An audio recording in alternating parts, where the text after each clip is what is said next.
Nila ni mtu mwingine kutake control, ni nguvu nyingine kuchukua nini, usimamizi kwa mtu mwingine. Usifungwe nila na asiye amini. Kwa tofauti ya walioana wakiwa hawana nuru ya Kristo na mmoja akaanza kuipata nuru ya Kristo ndani, na kuna tofauti, tayari una nuru ya Kristo alafu unaenda kujifungamanisha tena na mtu ambaye hana nuru ya nini, ya Kristo. Lakini Biblia inaposema usijifunge nila na asiamini, maana yake inazungumza kwa habari kuna mtu ukifungamana naye yeye ndo ana take control ya maisha yako.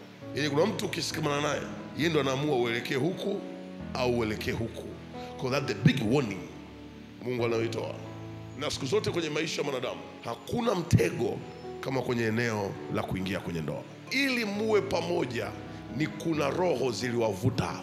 Utakuta kilichopo kwenu na kwa mwenzako kipo.